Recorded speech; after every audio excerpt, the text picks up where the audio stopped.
అద్దం పెట్టి చూస్తా ఉన్నాడు. ఇక ఇంటిలో మాట్లాడితే దేవుడికి వినిపించదా అండి? కదండి. మరి ఈ దినమున మనము దీవెనలు పొందుకోవాలి, మరి దేవుని యొక్క అభివృద్ధి మన జీవితాల్లో రావాలి అంటే దుర్మార్గమును గుడారములో నుండి ఏం చేయాలంట? దూరంగా పడేయాలి. ఎందుకంటే ఇంటిలో ఉన్న దేవుడు చూస్తాడు, ఒంటిలో ఉన్న దేవుడు చూస్తాడు. ఆయన చూసి మన క్రియల ఫలము చొప్పున మనకి ప్రతీకారం చేస్తాడు. మనం మంచి చేస్తే, మంచి ఆలోచిస్తే మనకి మంచి జరుగుతుంది. మనం కీడు ఆలోచిస్తే మనకి ఆ కీడే మన ఇంటి మీదకి వస్తుంది. కాబట్టి ఇప్పుడు మనం దీవెన కావాలి, అభివృద్ధి కావాలి అనుకుంటే మరి మన యొక్క క్రియలు కూడా మంచివై ఉండాలి. ఎలా ఉండాలి? మన క్రియలు కూడా మరి మంచివై ఉండాలి. అందుకనే ఒక చిన్న ఉపమానం చెప్తా. ఈ రోజు మరి మనం దీవించబడలేకపోవడానికి దేవుని యొక్క వాక్యం ఇంత సెలవిస్తున్నా కూడా మరి మనము ఆ వాక్యానికి లోబడలేకపోవడానికి కారణాన్ని ఒక చిన్న కథ చెప్పేసి తర్వాత మరి ఆ యొక్క దుర్మార్గం ఏంటో కూడా మరి మనం ధ్యానం చేసుకుందాం. ఈ మధ్యలోనే విన్నా, నేను ఎక్కడ చదివాను. ఒక పేడ పురుగుకి ఒక తేనెటీగకి స్నేహం కుదిరిందంట. ఏంటంట? ఒక పేడ పురుగు ఒక తేనెటీగ రెండు కూడా ఫ్రెండ్స్ అంట. ఆ రెండింటికి స్నేహం కుదిరింది. పేడ పురుగు ఎక్కడ ఉంటది? పేడ పురుగు ఎక్కడ ఉంటది? తేనెటీగ ఎక్కడ ఉంటది? తేనెటీగలో ఎప్పుడు తేనెని సమకూరుస్తా ఉంటది, తేనె తాగుతూ ఉంటది, తేనెని దాచిపెడతా ఉంటది. అది తేనెటీగ పని. పేడ పురుగు ఎక్కడ ఉంటదంటే పేడలో ఉంటది. ఎప్పుడు కూడా అది చెడుతనము వాసన అందులో ఉంటది. కాబట్టి దానికి అందులో ఉన్న చెడుతనం ఏంటి కూడా తెలియదు. అందుకనే ఈ రెండు కూడా ఫ్రెండ్స్ అయ్యాయంట. అప్పుడప్పుడు తేనె పని అంతా అయిపోయాక, తేనెటీగ పని అయిపోయాక వచ్చి ఈ యొక్క పేడ పురుగు దగ్గర కూర్చొని మాట్లాడుతూ ఉండేదంట. అలా చాలా రోజులు అయ్యాక ఒక రోజు మరి అడిగిందంట, ఏం తింటున్నావు నువ్వు అంటే పేడే. ఏం తింటది పేడ పురుగు? నువ్వేం తిన్నావు అంటే తేనె. అయ్యో ఉండి ఉండి ఉండి ఒకరోజు తేనెటీగ అడిగిందంట, ఎప్పుడు పేడ ఏం తింటావు? కొంచెం నా తేనె కూడా టేస్ట్ చూడు చాలా బాగుంది అన్నదంట. ఏమన్నదంట? నా తేనె కూడా టేస్ట్ చూడు చాలా బాగుంది అని అన్నదంట. అంటే ఎందుకు ఇది రోజు తింటానే ఉన్నాగా, రోజు తిని మొహం వస్తాయిదా, ఒకసారి ఇది రుచి చూడు ఎంత బాగుంటుందో అంటే, సరేలే ఇంతగా అడుగుతున్నావు కదా కాస్త ఈ నోట్లో అన్నదంట. ఏమన్నదంట? కాస్త నోట్లో అంటే ఈ తేనెటీగ ఏం చేసిందంట, తీసుకొచ్చి దాని నోట్లో వేసిందంట. ఎలా ఉంది, బాగుందా తేనె అని అడిగింది. ఏమడిగింది? తేనె బాగుందా అని అడిగిందంట. అప్పుడు పేడ పురుగు ఉందంట, నాకేమీ రుచి తెలియట్లేదు, నాకేమీ రుచి తెలియట్లా, ఏం వాసన అవుతుంది? పేడ వాసనే, పేడ రుచి తెలుస్తుంది, నాకేమి రుచి అంటే లేదు లేదు ఈరోజు నీకు ఎందుకో నోరు బాగాలేదట్టుంది, రేపు నేను మళ్ళీ మంచి తేనె తీసుకొచ్చేస్తానని చెప్పి తెల్లారి మళ్ళీ మంచి తేనె తీసుకొచ్చి తేనెను ఆహారంగా పెట్టిందంట. అది ఎంత రోజు తింటుందంటే ఈ రకంగా దీనికి రుచి బాగుంది అనే వరకు వేద్దామని అది ప్రయత్నం చేస్తా ఉంది. కానీ దానికి ఆ తేనె రుచి పేడ పురుగుకి దొరకటం లేదు. ఎప్పుడు బాగుంది అని చెప్పట్లేదు, తీయగా ఉందని చెప్పట్లేదు. ఎప్పుడు తిన్నా ఎప్పుడు రాలేదండి. అసలు ఏంటో అంత ఎలానో ఉంది, నాకు ఎప్పుడు ఏమి తేడా తెలియట్లేదు అని అంటూ ఉంటుంటే చివరికి అన్నట్ట, ఎందుకు అసలు నువ్వు ఇంత తేనె తింటున్నావు? అసలు మనుషులందరూ ఎంత ఆసక్తిగా తేనె నాకుతారు, జుర్రుకుంటారు, కానీ నువ్వెందుకు అసలు ఈ తేనెని రుచి లేదంటున్నావు? అసలు ఏమైంది నీకు? నోరు తెరువు, అసలు నీ నోరు బాగుందా లేదా అని ఆ నోరు తెరవమని చెప్పినప్పుడు పేడ పురుగు పెద్దగా నోరు తెరిచింది. నోరు తెరిస్తే ఏముంటుంది చెప్పండి? ఎందుకు అది ఉండేది అక్కడ? కాబట్టి ఆ నోటి నిండా కూడా ఏముంది అంటే ఆ పేడ దాని నోటిలో ఉన్నంత వరకు కూడా ఏది తిన్నా రుచి. ఎప్పుడైతే ఆ నోట్లో ఉన్న పేడను పడేసి అది నోరు గడుపుకుంటుందో, కాస్త బయటికి రావడం సెకండరీ, అసలు ముందు రుచి తెలియాలంటే ఆ ముందు ఆ నోట్లో ఉన్న పేడను దూరంగా పడేయాలి. ఎక్కడ? ఆ నోట్లో ఉన్న పేడను, ఒంటి కంటిన పేడను వచ్చి కడగబడి శుభ్రంగా గడుక్కొని కాస్త ఆ తేనెను తింటే అప్పుడు దానికి తేనె రుచి దొరుకుద్ది కదండి. తేనె దేనికి సాదృశ్యం? దేవుని వాక్యానికి. జుంటి తేనె దారుల కంటే మధురమైన తేనె. ఆ తేనె వలన దొరికే ఈ అభివృద్ధి మనకి ఎందుకు దొరకట్లేదు చెప్పండి? ఆ తేనె వలన దొరికే అభివృద్ధి గాని, ఆశీర్వాదం గాని, దీవెనలు గాని మనకి ఎందుకు రావట్లేదు కదా? మన నోటి నిండా, ఒంటి నిండా, గుడారం నిండా ఈ దుర్మార్గత అనే పేడ ఉంది. ఏముంది చెప్పండి? దుర్మార్గత అనే పేడ ఉంది. వాక్యాన్ని తింటున్నాం. కాబట్టి ఆ వాక్యము కొంతవరకు ఏదో దేవుని దీవెనలు పొందుకుంటున్నాం, కానీ సంపూర్ణమైన అభివృద్ధిని మనం పొందుకోలేకపోతా ఉన్నాం కదండి. నిజంగా మరి క్రైస్తవుడు దీవింపబడిన వాడు నిశ్చయంగా నేను నిన్ను దీవిస్తాను, ఆశీర్వదిస్తాను, విస్తరింపజేస్తానని దేవుడు అంటే ఎందుకు పొందుకోలేకపోతే నేను కొన్ని రోజుల నుండి ఆలోచిస్తా ఉన్నా. ఎందుకు క్రైస్తవులకు ఇన్ని ఆశీర్వాదాలు దేవుడు ఇచ్చాడు కదా, ఎందుకు పొందుకోలేకపోతున్నాడు? ఆ పేడని దూరంగా పడేయలేకపోతున్నా. అది ఉంచుకుంటూనే ఈ తేనె తింటూ ఉన్నాం, జుంటి తేనె దారం వంటి వాక్యం వింటా ఉన్నాం. మళ్ళీ ఇంటికి వెళ్ళగానే ఏమొస్తుంది చెప్పండి? ఎటువంటి అదే దుర్మార్గము మన ఇంటిలో ఉండడం ద్వారా ఆ యొక్క వాక్యము వలన కలిగే దీవెనలను, ఆశీర్వాదాలని మనం పొందుకోలేకపోతా ఉన్నాం. అందుకనే యోబు అంటున్నాడు, నీ గుడారములో నుండి దుర్మార్గమును దూరముగా నువ్వు విసిరివేయాల, పారవేసిన ఎడల నీ బంగారము ఓఫీరు బంగారం అని ఏదనుకుంటున్నావో దానిని మంటిలో ఏరు నీటిలో నువ్వు పారవేసిన ఎడల అప్పుడు అభివృద్ధి పొందుతావు. అప్పుడు అభివృద్ధి వస్తుంది. మనం చేసే ప్రతి పనిని దేవుడు సఫలం చేస్తాడు. మన మనస్సులో ఇది ఉంటే బాగుండు అనే ఆలోచన రావడమే దేవుడు మనకి ఇచ్చేస్తాడంట. ఎంత గొప్ప ధన్యత కదండి అసలు. మన మనం పిల్లలుగా మరి తల్లిదండ్రులు పిల్లలకు వాళ్ళు అడగక మునిపి అన్ని ఇస్తా ఉంటారు, శ్రేష్టమైనవి అడిగినవి ఇంకా ఇస్తారు కదండి. ఏది అడిగినా సరే వాళ్ళు ఆశపడ్డారని ఇస్తాం. అలాగే మరి మన పరలోకపు తండ్రి కూడా మనము దుర్మార్గము తీసివేయనంత వరకు కూడా ఆయన ఇచ్చే దీవెనలు గాని, అభివృద్ధి గాని, ఆశీర్వాదము గాని మనము చూడలేము. మన కుటుంబాలలో వాటిని చూడలేము. అందుకనే దేవుడు అంటున్నాడు, దాన్ని దూరంగా నీవు పడవే, అప్పుడు అభివృద్ధి పొందుకుంటాం. అయితే మరి ఈ దుర్మార్గమైన పనులు ఏంటో కొన్ని విషయాలను వాక్యం ద్వారా తెలుసుకుందాం. చాలా విషయాలు ఉన్నాయి, కానీ నేను కొన్ని విషయాలు మాత్రమే చెబుతాను. అదే యోబు గ్రంథము 18వ అధ్యాయము 4 నుంచి 6 వచనాలు. అదే యోబు గ్రంథము 18వ అధ్యాయము 4 నుంచి 6 వచనాలు. కోపము చేత నిన్ను నీవు చీల్చుకొనువాడా, నీ నిమిత్తము భూమి పాడుగా చేయబడునా, నీ నిమిత్తము కొండ దాని స్థానము తప్పున, భక్తిహీనుల దీపము ఆర్పివేయబడును, వారి అగ్ని జ్వాలలు ప్రకాశింపకపోవును, వారి గుడారములో వెలుగు అంధకారమవును, వారి యొద్ద ఉన్న దీపము. చూసారా, ఇక్కడ ఒకటే చిన్న విషయం అండి. కోపము చేత నిన్ను నీవు చీల్చుకొనువాడా, తన కోపమే తన శత్రువు. గుడారంలో అందరి ఇళ్లలో ఉండేది ఏంటి చెప్పండి? మందిరంలో ఏ కోపం వస్తుంది పిల్లల మీద, భార్య మీద, ఏం చేస్తారు? ఆగా ఇంటికి వారి సంగతి చెప్తారు. ఎక్కడ ఇంటివా అంతేనా? అట్లా అంటే ప్రిస్కిలా అయితే మందిరంలోనే వేసేస్తుంది పిల్లల్ని, మందిరంలోనే కొట్టేస్తుంది పిల్లల్ని. ఇంటివా నీ సంగతి అంటే ఇంట్లో దేవుడు ఉండడా? అంటే ఇంటిలోకి వెళ్ళి ఏం చేస్తున్నాం మనం? అక్కడ బయట కోపాన్ని అణుచుకొని ఇంటిలోకి వచ్చి ఆ కోపముతో ఎదుటోళ్ళ చేల్చడం కాదు, ఆ కోపముతో నిన్ను నీవు చీల్చుకొనువాడా, తన కోపమే తన శత్రువు. అది మన ఆత్మీయ జీవితానికే కాదు, శరీరానికి కూడా మంచిది కాదండి.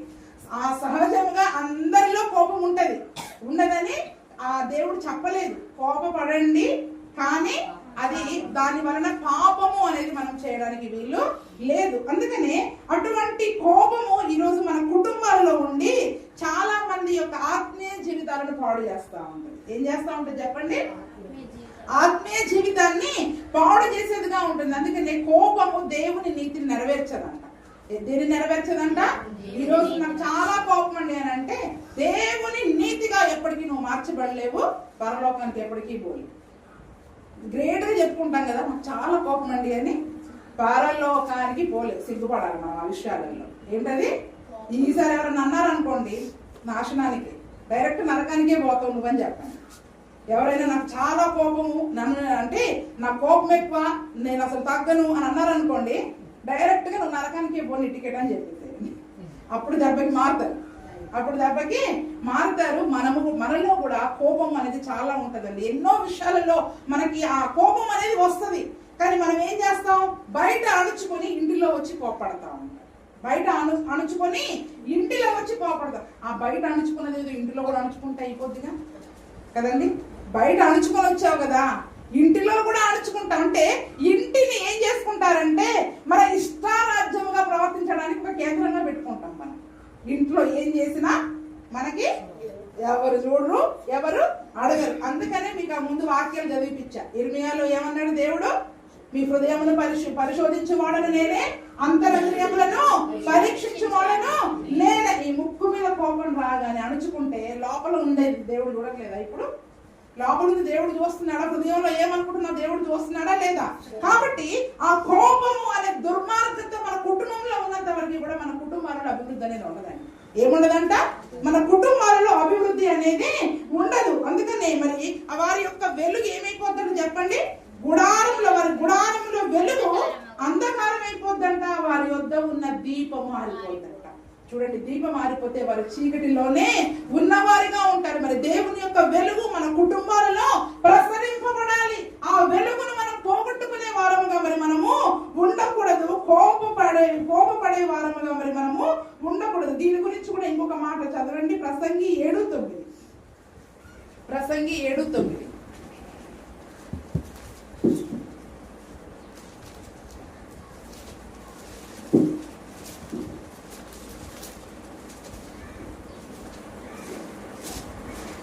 ఆత్రపడి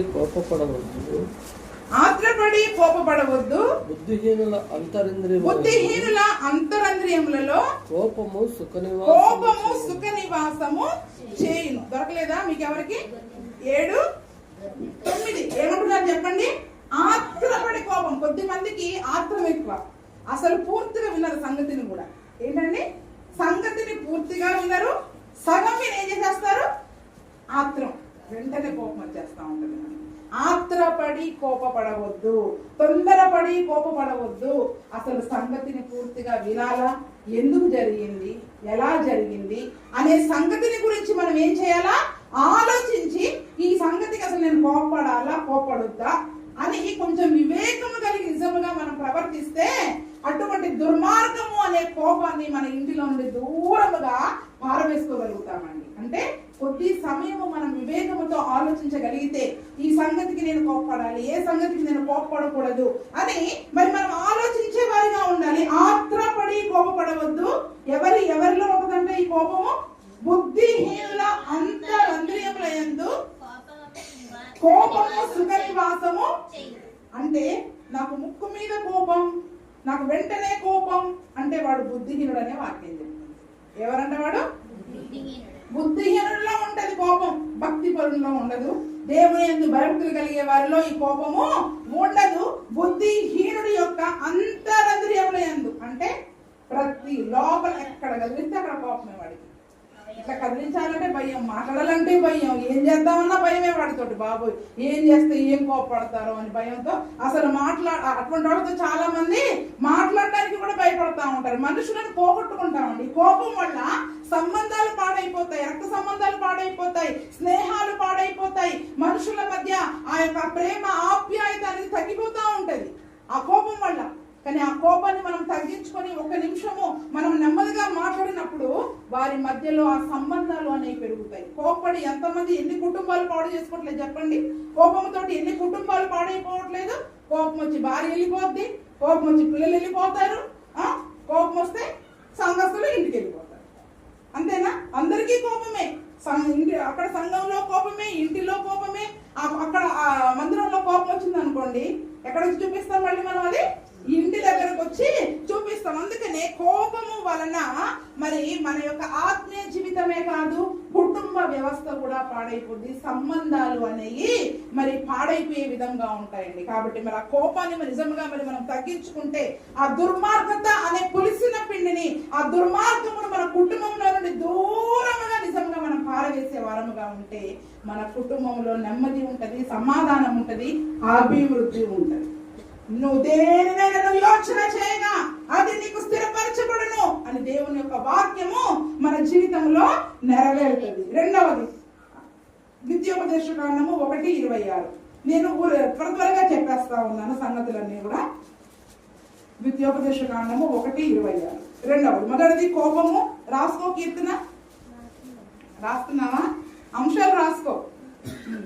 అయితే ఆ, మీరు వెళ్ళనొల్లక మీ దేవుడైన యెహోవా సెలవిచ్చిన మాటకు తిరుగబడి నీ గుడారములలో సనుగుచు యెహోవా మన యందు పగపట్టినందున మనలను సంహరించినట్లు అమోరీయుల చేతికి మనలను అప్పగించుటకు ఐగుప్తు దేశములో నుండి మనలను రప్పించి.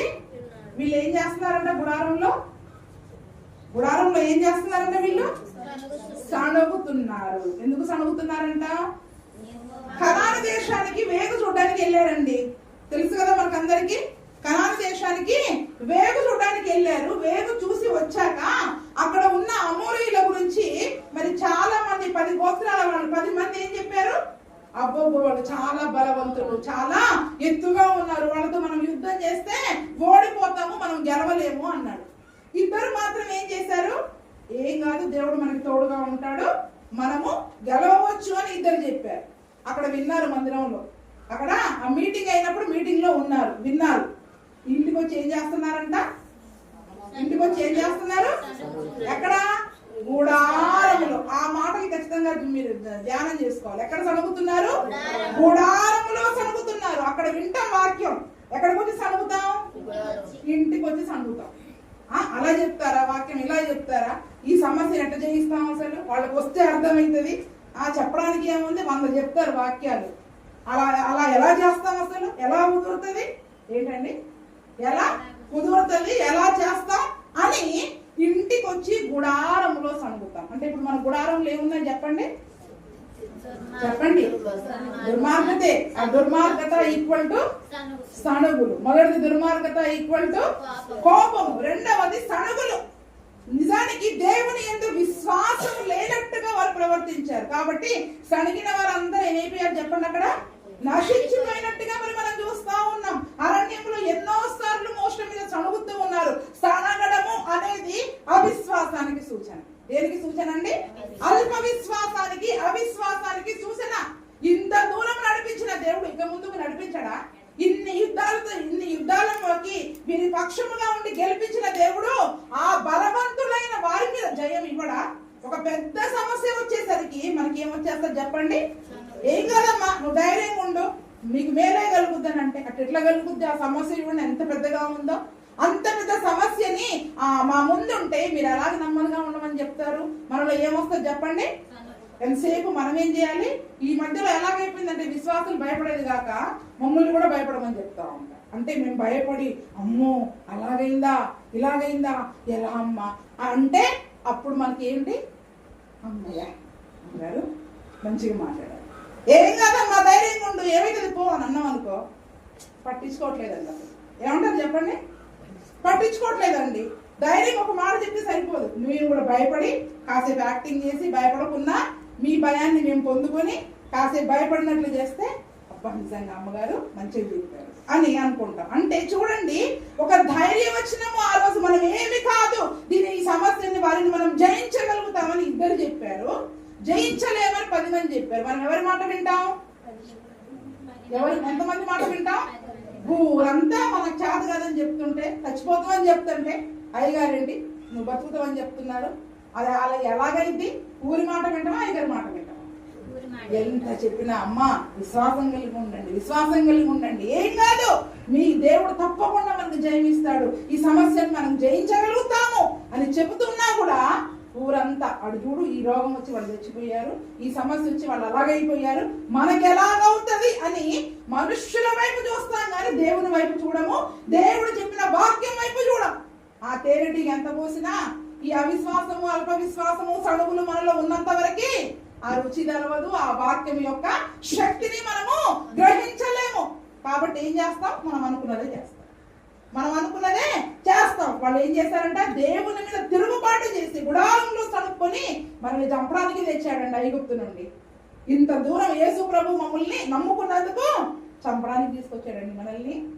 మరణం నుండి జీవములోనికి మనల్ని దాటింపజేశాడు. ఆ నిత్య జీవాన్ని ఇవ్వడానికి దేవుడు తీసుకుని వచ్చాడు. కానీ మన అవిశ్వాసమే, అల్ప విశ్వాసమే మనల్ని చంపేస్తుంది. మన సణుగులే మనల్ని నాశనానికి నడిపిస్తాయి. ఆ దినమున ఇజ్రాయిల్ సడగడం ద్వారా వాళ్ళు నశించిపోయారు. కానీ దేవుడికి చాతగాక కాదు. ఏంటంట?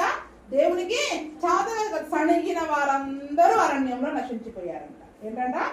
చాలా విషయాల గురించి సణిగారు. ఇక్కడ ఒక విషయమే చెప్పాను నేను. నీళ్ళ కోసం సణిగారు, తిండి కోసం సణిగారు, మాంసం కోసం సణిగారు. కొంచెం కష్టం వస్తే సణగడమే. దేవుని నమ్ముకున్నాం కదా, ఎందుకు ఈ కష్టం వచ్చింది? దేవుని నమ్ముకున్నాం కదా, ఎందుకు మా పంట నష్టం అవుతుంది? నిన్న నిజంగా ప్రేమానందం చాలా మంచి విషయాలు అడిగాడు. అర్థమైంది ఆ సంఘంలో ఇంకా ఇటువంటి బలహీనులు ఉన్నారు అనేది అర్థమైతా ఉంది. ఎంతసేపు మనం చేసే ప్రార్థన చూసుకుంటున్నావు, కానీ వాక్యాన్ని బట్టి నువ్వు జీవిస్తున్నావా? వాక్యానికి లోబడుతున్నావా? ఆ వాక్యం మనలో ఎందుకు అభివృద్ధి కావట్లేదు? ఆ దుర్మార్గం నాలో నుంచి తీసివేయాలన్న ఆలోచన రావట్లేదు. కానీ ఏమని అడుగుతున్నావు? దేవుడు అభివృద్ధి ఇస్తా అన్నాడు కదా, ఎందుకు రావట్లేదు? వేసే నమ్ముకుంటే అభివృద్ధి అని దేవునికి సణుకుతున్నాం, సేవకుని సణుకుతున్నాం, సంఘం మీద సణుకుతుంటాం. కానీ మరి నాలో ఆ దుర్మార్గం ఉంది. నా నోటి నిండా పేడను ఊసేసేదాకా నాకు ఈ వాక్యము నా జీవితంలో పని చేయదు అన్న ఆ సత్యాన్ని గ్రహించడంలో అందరు వెనకబడుతున్నారు. ఆ ఒక్క విషయంలో ఆయన చెప్పిందే కాదు, చాలా మంది అలాగే ఉన్నాం. ఎలా ఉన్నాం చెప్పండి? చాలా మంది అలాగే ఉన్నాం సంఘంలో. మోషే ఇంతకుముందు మన దగ్గర ఉండేటోడు, ఎంత భక్తిగా మాట్లాడేవాడు, కానీ ఎలా పడిపోయాడు చెప్పండి? ఎంతసేపు మన భక్తి, మన ప్రార్థననే చూసుకుంటున్నాం. కానీ వాక్యంతో అసలు మనల్ని మనం సరిపోల్చుకుంటే మనం ఎక్కడ ఉంటాం చెప్పండి అసలు? అందుకనే నేను చెప్తున్నా, ఎవరు ఎన్ని చెప్పినా వాక్యాలతో సరిపోల్చుకొని అది వాక్యంలో ఉందైతే చెయ్యాలా, లేకపోతే మానేయాల్సింది. లేదా దుర్మార్గుడిని మనలోకి రానివ్వడానికి వీలు లేదు. దుర్మార్గుడు కాదండి, మంచోడే అని అపవాది దోస్తాడు. వాడు మంచోడో చెడ్డోడో దేవుని దీవెనలు పోగొట్టుకున్నాక అర్థమైతే ఏమర్థమైంది? ఇలాగే కోపాన్ని దోస్తాడు, సడుగులను దోస్తాడు, అవిశ్వాసాన్ని దోస్తాడు, అల్ప విశ్వాసాన్ని మన ఇంటిలోనికి తోస్తా ఉంటాడు. వాడిని గనక వెళ్ళగొట్టకపోతే మంచోడే అనుకుని కాస్త చోటు ఇచ్చామా ఏం చేస్తాడు? ఇల్లంతా నాదే అంటాడు. ఇల్లంతా నాదే. ఇంకేముంది? ఇల్లంతా అపవాది అయిపోయాక దేవుని దీవెనలు మన కుటుంబంలో రానే రావు. కాబట్టి మరి ఏ విషయంలో మరి మనము సణుగుతున్నాము? దైవ సేవకుల మీద, మోషే మీద, అహరోను మీద వారు సణిగారు. చాలా విషయాల్లో సణిగారు. దేవుని మీద సణిగారు. దైవ సేవకుల మీద అయినా, మరి అంటే విశ్వాసుల మీద అయినా, ఎవరి మీదనైనా సణిగే సణుగులు దేవుడు వింటాడా లేదా? గుడారంలో సణుక్కున్నారంట. ఇక్కడ మీటింగ్ అయిపోయాక ఇంటికి వెళ్ళి సణుక్కున్నారు. దేవుడు అవి విన్నాడు. ఆ సణిగిన వారందరినీ అరణ్యంలోనే దేవుడు చంపివేశాడు. కాబట్టి ఆ మన ఆత్మీయ జీవితంలో మనం నశింపచేసే ఆ ఏ దుర్మార్గము మన ఇంటిలో ఉండకుండా ముందు దాన్ని ఎలగొట్టేయాలి. ముందు దాన్ని దూరంగా ఏం చేయాలి? విసిరి పారవేయాలి. సణుగులు, కోపము. ఇంకొకటి కూడా చూడండి, సంఖ్యాకాండము 16:24 నుంచి.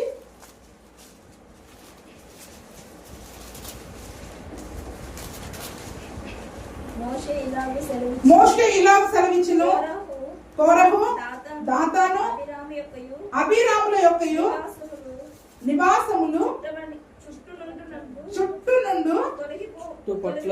చుట్టుపట్ల నుండి తొలగిపోండి. జన సమూహముతో ఎక్కడి నుండి తొలగిపోవాలంట? ఎక్కడ? ఏ చుట్టుపక్కల? వారి నివాసముల చుట్టుపక్కల నుండి తొలగిపోండి. 30వ వచనంలోనే ఇక్కడ ఉంటుంది చూడండి, గుడారంలో అని, వారి గుడారాలు దుష్టుల గుడారాలు అని రాయబడి ఉంటది.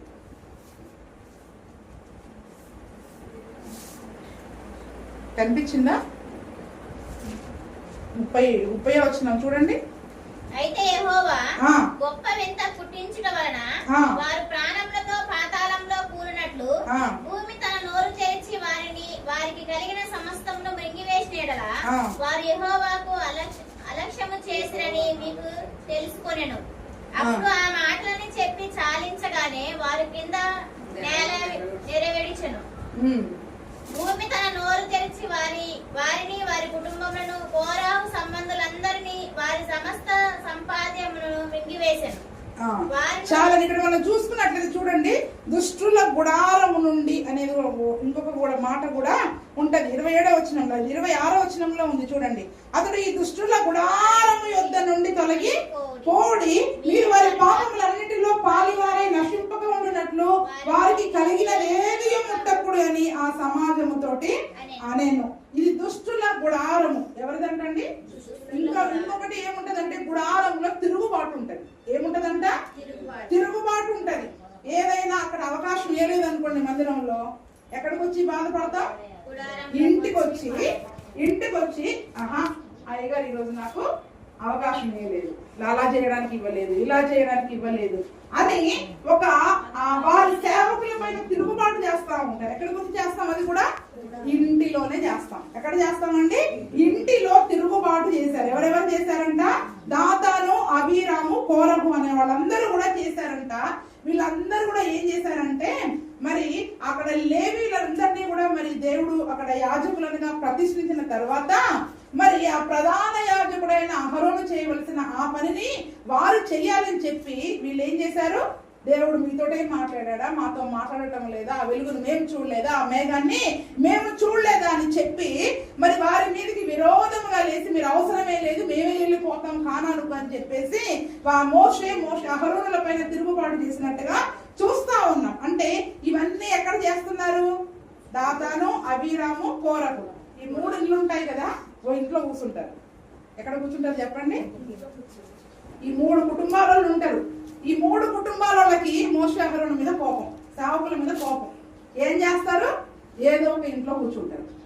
ఏదో ఒక ఇంట్లో కూర్చొని అలా అంటారా అయ్యగారు, ఇలా చేస్తారా, మనకి రావా, మనం చేయలేదా భక్తి, ఇంతేనా, అంటే వాళ్లే గొప్ప అన్నట్టుగా మోషే మీద అహరోను మీద ఏం చేస్తున్నారంట? వాళ్ళు తిరుగుబాటు.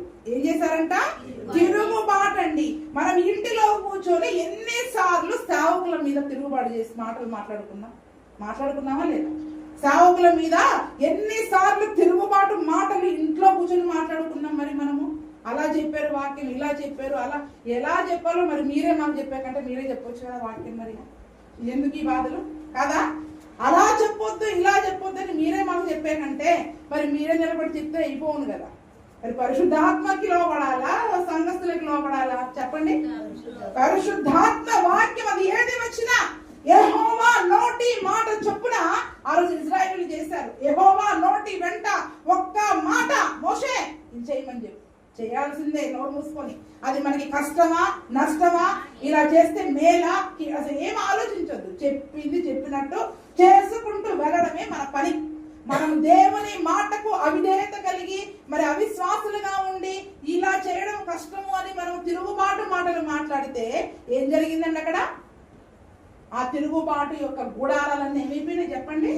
దేవుడు మరి భయంకరమైన అక్కడ భూకంపాన్ని రప్పించి ఆ భూమి నెరవిడిచి నోరు తెలుసుకొని వారి గుడారాలన్నిటినీ మింగేసిందంట. ఏ 3 ఇళ్లలో కూర్చొని అయితే వీళ్ళు తిరుగుబాటు మాటలు మాట్లాడుకున్నారో ఆ ఇండ్లన్నీ ఏమైపోయినా చెప్పండి? ఆ గుడారాలు నోరు తెరిచి ఆ ఇండ్లన్నిటినీ, వారికి ఉన్న సమస్తమును, వారికి ఉన్న చుట్టూ ఉన్న అన్నిటినీ కూడా మరి మింగి వేసినట్టుగా చూస్తా ఉన్నాం. చూడండి, మన గుడారములో అభివృద్ధి కావాల్సింది పోయి ఏమొస్తుంది ఇప్పుడు? గుడారానికి కీడు, అపాయము, ఆపదను కొని తెచ్చుకుంటా ఉన్నాం. ఎందుకని? ఇంటిలో దుర్మార్గత అనే తిరుగుబాటు ఉంది. ఏముంది చెప్పండి? దుర్మార్గత అనే తిరుగుబాటు. చెప్పుకుంటే చాలా ఉంటాయి. ఇప్పుడు పిల్లలు తల్లిదండ్రుల మీద తిరుగుబాటు చేస్తా ఉంటారు, పెద్దవాళ్ళ మీద తిరుగుబాటు చేస్తా ఉంటారు, సేవకుల మీద, దేవుని మీద, చాలా విషయాల్లో తిరుగుబాటు తత్వం అనేది ఎక్కడైతే ఉంటుందో ఆ ఇంటిలో అభివృద్ధి అనేది ఉండదు. ఏముండదు? ఆ ఇంటిలో అభివృద్ధి అనేది ఉండదు. కాబట్టి తిరుగుబాటు, దుర్మార్గత అంటే తిరుగుబాటు, సనువులు, కోపము, ఇవన్నీ కూడా మరి మన కుటుంబంలో ఈ దుర్మార్గమైన వాటిని మరి మనం తీసివేసుకున్నప్పుడే మరి ఆ దుర్మార్గత అనే పులిసిన పిండిని వాడిని మనలో నుండి వెలివేసినప్పుడే, దూరంగా పారివేసినప్పుడే మరి దేవుని యొక్క అభివృద్ధి అనేది మన కుటుంబంలో జరుగుతూ ఉంది. ఇంకొక మాట, యెహోషువ గ్రంథము 7వ అధ్యాయము మనకు అందరికీ తెలుసు. సరే చదవనవసరం లేదు, నేను త్వరగా చెప్పేస్తాను. యెహోషువ గ్రంథంలో మనం చూసుకున్నట్లయితే ఆకాను సంగతి చూద్దాం. ఆకాను ఏం చేశాడు చెప్పండి? ఒక శపితమైన దానిని తీసుకొని వచ్చి ఒక మంచి షినారు వస్త్రమును వెండిని ఏం చేశాడు? తీసుకొని వచ్చి గుడారములో దాచిపెట్టాడు. ఎక్కడ దాచిపెట్టాడు? గుడారములో. రాసుకున్నావా? 4వది శపితమైంది. మొదటిది కోపము, 2వది సణుగులు, 3వది తిరుగుబాటు, 4వది శాపగ్రస్తమైనవి, శపితమైనవి. అంటే ఈరోజు దేవుడు దేనినైతే చంపివేయమంటాడో, దేనినైతే ముట్టవద్దు అని చెబుతూ ఉన్నాడో అటువంటివి మన గుడారములో మనం దాచిపెట్టుకున్నట్లయితే మన గుడారంలో కూడా అభివృద్ధి ఉండదండి. ఆ రోజు ఆకాను దేవుడు వద్దన్న పని చేశాడు. దాని వలన ఏం చేశారు? వాళ్ళు యుద్ధానికి వెళ్ళి ఓడిపోయి వచ్చారు. ఎన్నడూ యెహోషువ జీవితంలో ఓటమి అనేది లేదు. కానీ చాలా చిన్న పట్టణమైన హాయి మీదకి వెళ్ళి కొద్ది మందితో యుద్ధానికి వెళ్ళి ఏం చేశారండి? ఎంతో పెద్ద పెద్ద యుద్ధాలు చేశారు. కానీ కొద్ది మంది ఉన్న హాయి పట్టణం పైన ఓడిపోయి మనుషులు ఇజ్రాయేలీలు చంపబడి తిరిగి వెనక్కి వచ్చారు. మన జీవితాలలో ఓటమి అనేది ఎందుకు వస్తుందంటే శాపగ్రస్తమైనవి మన ఇంటిలో మనం దాచిపెట్టుకుంటే వస్తుందండి. సమూయేలు ప్రవక్త కూడా సౌలు రాజు గారు కూడా ఏం చేశారు? అమాలేకీయులను పూర్తిగా సంహరించమని చెప్తే కొన్ని గొడ్లను తీసుకొచ్చి ఏం చేశాడు చెప్పండి? దాచిపెట్టాడు. చంపేశావా అని సమూయేలు ప్రవక్త అడగగానే అన్ని చంపేశామయ్యా, ఏం లేవు. మరి ఆ వినబడుతున్న రంకెలేంటి? ఆ గొడ్ల రంకెలేంటి? ఆ యొక్క కేకలేంటి? అవేంటంటే ఇవి మన దేవునికి ప్రతిష్ఠితమైనవని, కొవ్విన ఎడ్లని మనోళ్ళు చెప్పారయ్యా. ఎవరు చెప్పారు? ఎవడో ఒకటి చెప్తాడు ఉండేడు, ఇవి బాగున్నాయి కదా ఉంచుదాం, దేవునికి ఇద్దాం. ఎవరికి? మళ్ళా చంపివేయాల్సింది ఎవరికి ఇస్తాడంట? చంపివేయమని దేవుడు చెప్తుంటే వీడేం చెప్తున్నాడు? దాన్ని పట్టుకొచ్చి అంటే దేవుడి పేరు చెప్పి ఏం చేస్తున్నాం చెప్పండి? మనం ఇది మనం ఉంచుకుంటున్నాం. ఎవరి పేరు చెప్పుకొని? దేవుడికి పనికి వస్తుందిలే, దేవుడికి పనికి వస్తుందిలే అని చాలా విషయాలలో మనలో ఉన్న వాటిని పడవేయకుండా మనం ఉంచుకుంటా ఉన్నామండి. చూడండి, సౌలు యొక్క జీవితం ఎలాగైపోయింది, ఆకాను యొక్క జీవితం ఎలాగైపోయింది. గుడారములో శాపగ్రస్తమైనవి దేవుడు చంపమన్న వాటిని చంపేయాలి. అవి మన ఇంటిలోకి రావద్దు అంటే రావద్దు. శరీర కార్యాలను ఏం చేయాలి? మనము సిలువకు వేసి చంపివేయాలి. శరీర సంబంధమైన కార్యాలు ఏమైనా కోపము, ద్వేషము, అసూయ, పగ, కామాతురత, విగ్రహారాధన, ధనాపేక్ష, వాటన్నిటిని కూడా చంపివేయమన్నాడు. ఆ చంపివేయవలసిన శరీర కార్యాలలో శాపగ్రస్తమైన వాటిలో ఏదో ఒక్కటి మన ఇంట్లో దాచిపెడుతున్నాం. ఉంటది కానీ మనం ఒప్పుకోం. ఏంటది? ఒప్పుకోం. అక్కడ ఏం చేస్తాం? ఒప్పుకోం. అది ఎక్కడ ఉంటది? గుడారంలోకి వస్తే గానీ బయటపడదు. గుడారంలోకి వస్తే గానీ బయటపడవు ఈ దుర్మార్గాలన్నీ కూడా. అందుకనే ఎక్కడుంది ఆకాను? ఏం చేస్తావు ఈ పని అంటే నా డేరా మధ్యలో దాచిపెట్టానండి, భూమిలో దాచిపెట్టానండి. ఎక్కడ దాచిపెట్టాడంట? ఈరోజు మన ఇంటిలో చంపవలసిన వాటిని, శాపగ్రస్తమైన వాటిని, శపితమైన వాటిని, శరీర కార్యాలలో ఏది ధనాపేక్ష గాని చాలా ఉన్నాయి కదా గల్తీలకు రాసిన పత్రికలో, అందులో ఏ ఒక్కటి మరి మన ఇంటిలో మనము పోనీలే ఇది దానిని నిర్లక్ష్యం చేసి పక్కన పెట్టినా అది పులిసి పులిసి పులిసి పిండి ఏమైపోతుంది చెప్పండి? పురుగులు బట్టి, కంపు కొట్టి ఇల్లంతా అపవిత్రమైపోతుంది. అభివృద్ధి ఎక్కడ ఉంటుంది ఇంకా? అందుకనే మొట్టమొదటిగా అభివృద్ధి అనేది మన జీవితంలో కావాలి అంటే ఈ శుద్ధి కార్యక్రమం కావాలండి. ఏం కావాలి చెప్పండి? వీటిని ముందు దూరంగా పడేయాలి. ప్రార్థన అంటే ఇల్లంతా గడుపుకుంటాం, ముందు ఏం గడగాల? వీటిని గడగాలి. మన గుడారంలో ఉన్న ఆ దేవునికి ఇష్టమైనవి, అయిష్టమైనవి ఏమున్నా కూడా వాటిని మనము తీసివేసే వారిగా ఉండాలి. సరే, ఇంకొక మాట, ఇంకొకటి 2 విషయాలు చెప్పేసి నేను త్వరగా ముగిస్తా. ఎస్తేరు గ్రంథంలో చూసుకున్నట్లయితే 7వ అధ్యాయము 9వ వచనంలో మరి మనం చూసుకుందాం. ఎస్తేరు గ్రంథము 7:9 త్వరగా చదివితే మనం త్వరగా ముగించుకుందాం.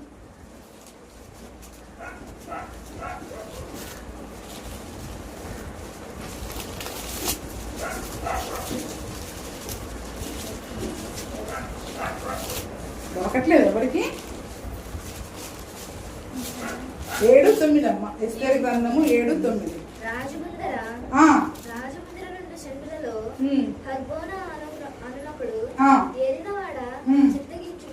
రాజు మేలు కొరకు మాట్లాడిన మొర్దెకైని ఉరితీయుటకు హామాను చేయించిన 50 మూరల ఎత్తు గల ఉరికొయ్య హామాను ఇంటి యొద్ద నాటబడి ఉన్నదనగా రాజు దాని మీద వారి ఉరి తీయుడని ఆజ్ఞ ఇచ్చెను. కాగా హామాను మొర్దెకైని సిద్ధము చేసి ఉరికొయ్య మీద వారు అతనినే ఉరి తీసిరి. అప్పుడు రాజు యొక్క ఆగ్రహము చల్లారెను. ఇక్కడ చూడండి, హామాను ఇంటిలో ఒక ఉరికొయ్య సిద్ధం చేసి పెట్టాడంట. ఎవరి కొరకు? మొర్దెకై కొరకు. ఏం చేసి పెట్టాడంట?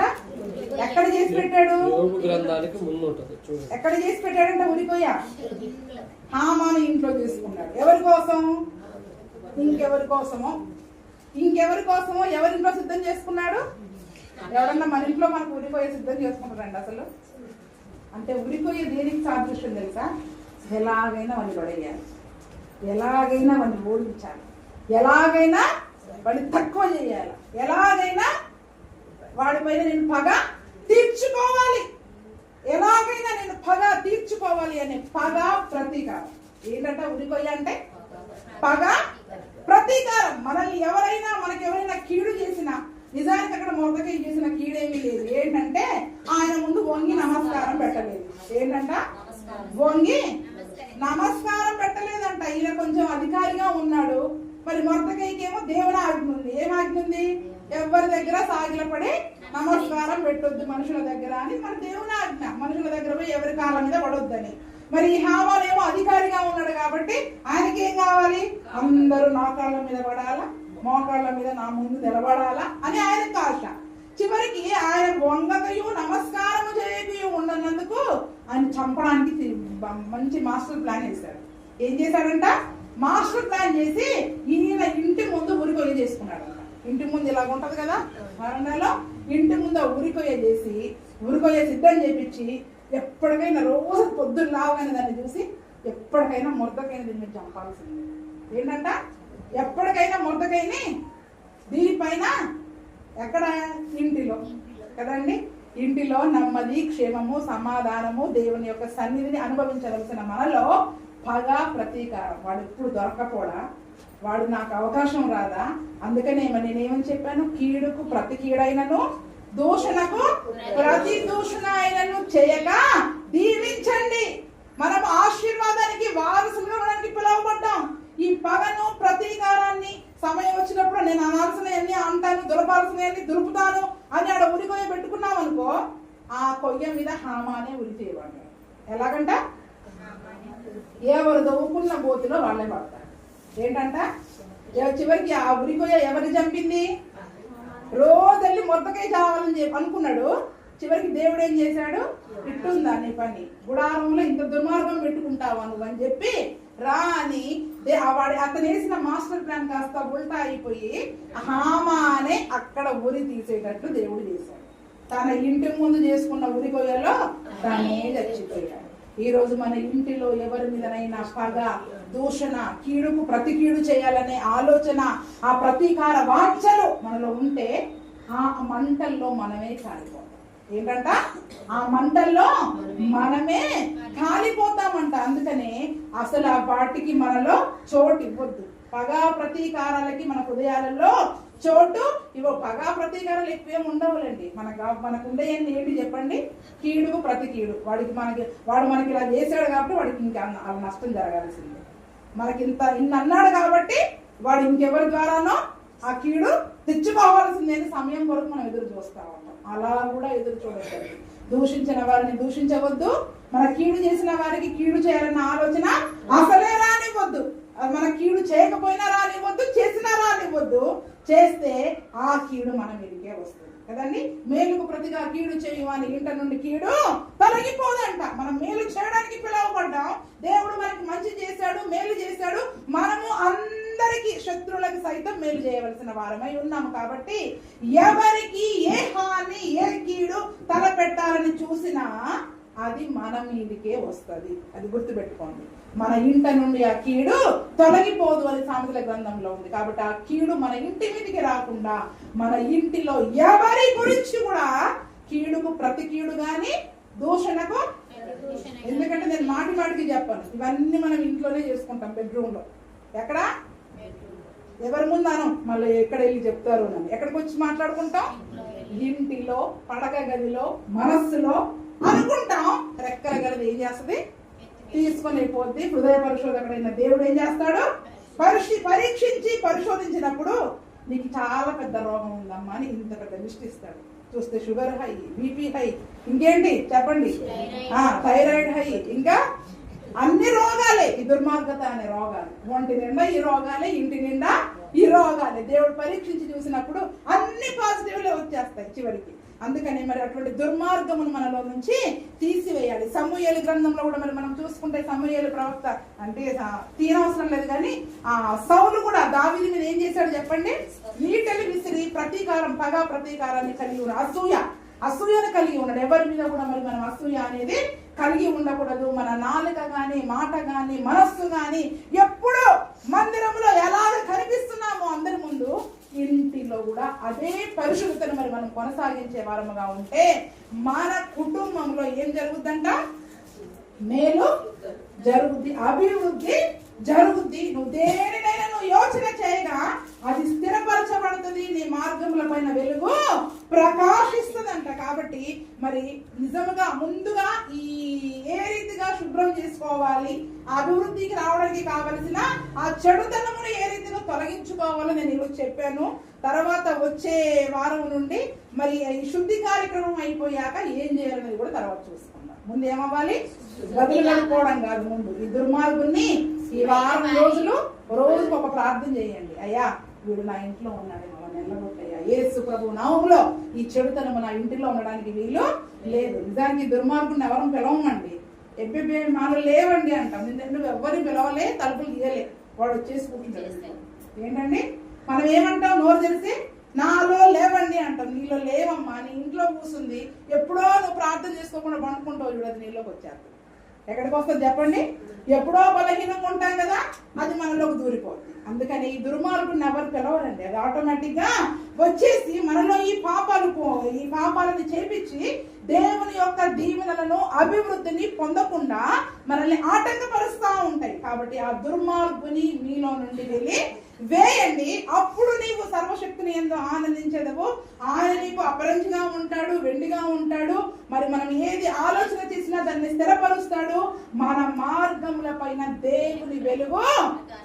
ఏంటండి వీళ్ళు ఎక్కడికి వెళ్ళినా ఇంత క్షేమము, ఇంత కాపుదల, ఇంత నెమ్మది, ఇంత అభివృద్ధి, ఏ పని చేసినా అందులో వాళ్ళకి సక్సెస్ వస్తా ఉంది, అభివృద్ధి వస్తా ఉంది అని ఆ వెలుగుని సర్వలోకము చూసే విధముగా మరి మన సత్క్రియలు సర్వ ప్రజల యొక్క ఏం చేయాలి? ఆ వెలుగును ప్రకాశించే విధముగా మరి మన జీవితాన్ని మనము స్థిరపరచుకోవాలి. అటువంటి కృపా ప్రభువైన యేసుక్రీస్తు మరి మనకందరికీ దయచేయును గాక. ప్రార్థన చేసుకుందామా?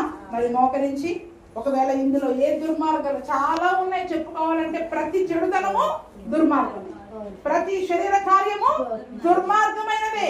మరి ఆ దుర్మార్గుడు మనలో ఉన్నంత వరకు మన కుటుంబం దీవించబడదు, అభివృద్ధి పొందదు. కాబట్టి అయ్యా ఈ దుర్మార్గుని మాలో నుంచి వెలివేయడానికి, మా గుడారములో నుండి మేము తీసివేయాలయ్యా.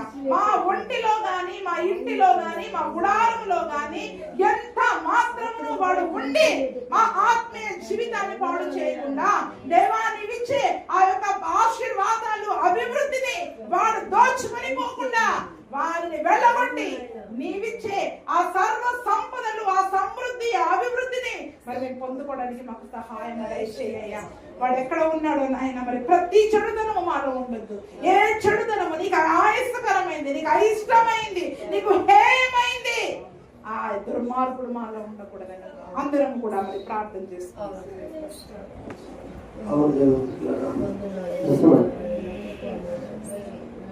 మనమందరం చాలా మంచిగా కనపడతాం.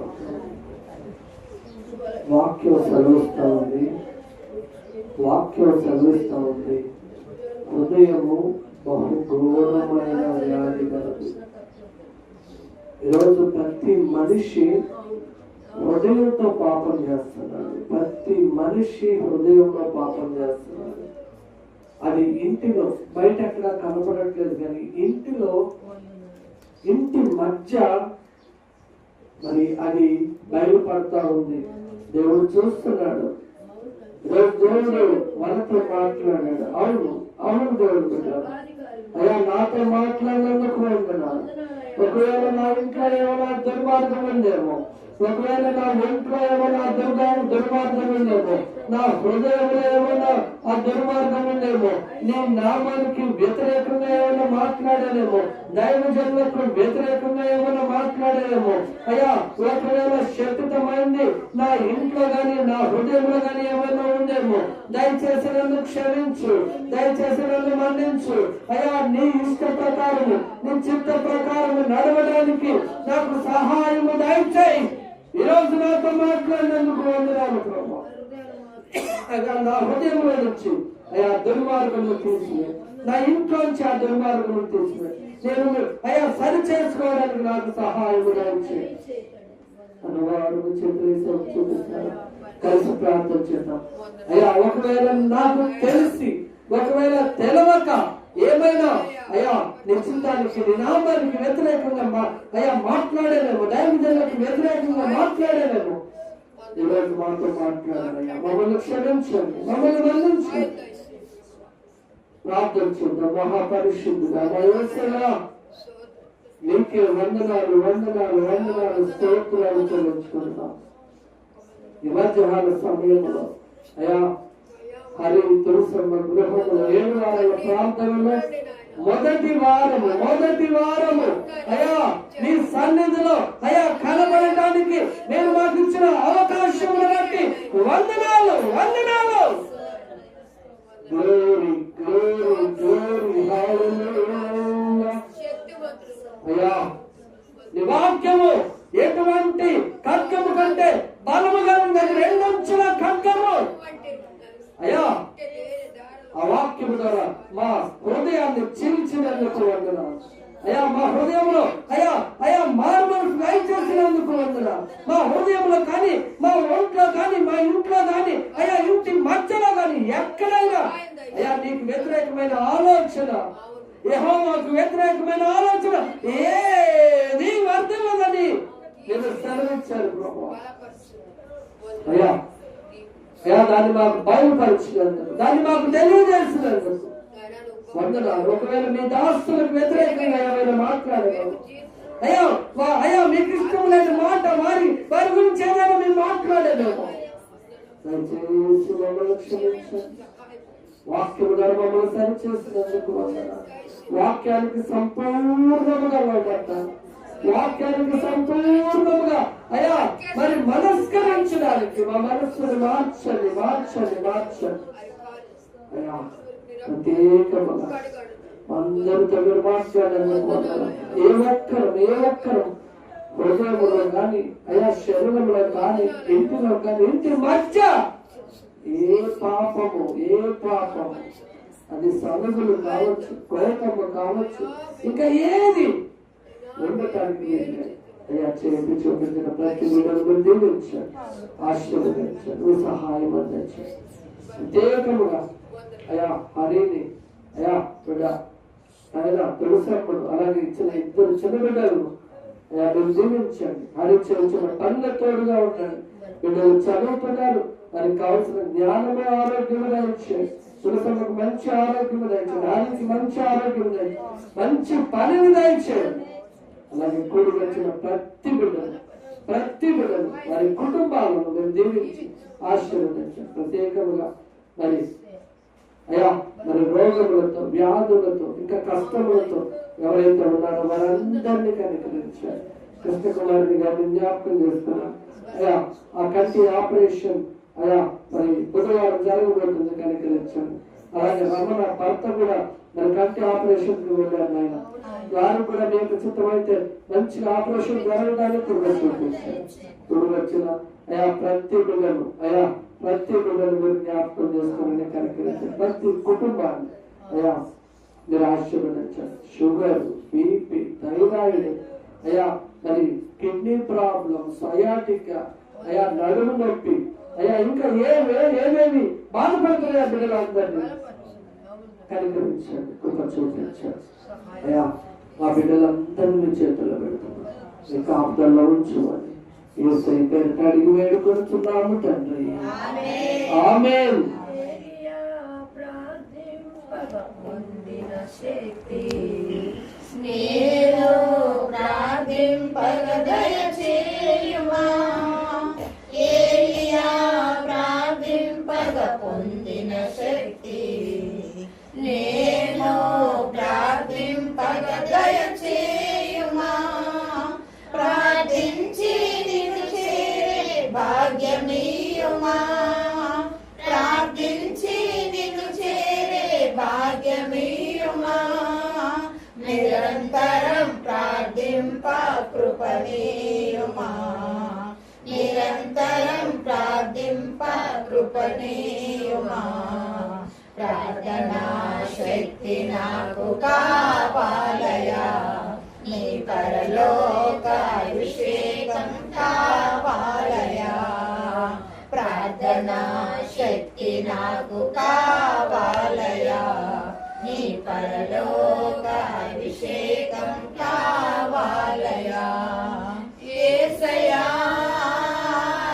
కావాలయ్యా నీ ఆత్మ అభిషేకం కావాలయ్యా యేసయ్యా కావాలయ్యా నీ ఆత్మ అభిషేకం కావాలయ్యా ప్రార్థనా శక్తి నాకు కావాలయ్యా నీ పరలోక అభిషేకం కావాలయ్యా ప్రభునేసు నామమేచి ప్రభునేసు రక్తమే సంపూర్ణమిచ్చి అపవాదికి రక్తరాశము సర్వనాశము సంపూర్ణ జీవన కలిగిన ప్రభునేసు పరిశుద్ధ నామమున కలుగునుగా. తండ్రి యొక్క ప్రేమ కుమారుడు మన రక్షకుడు యేసు ప్రభుల వారి కృప పరిశుద్ధాత్మ దేవుని అన్యోన్య సహవాసము కాపుదల ప్రత్యేకముగా హరికి తులసమ్మకు వారి బిడ్డలకు వారు చేయించిన ప్రతి పనికి అలాగే కుటుంబించిన మనందరికీ తోడ నుండి కాపాడి నడిపించునుగాక ఆమేన్.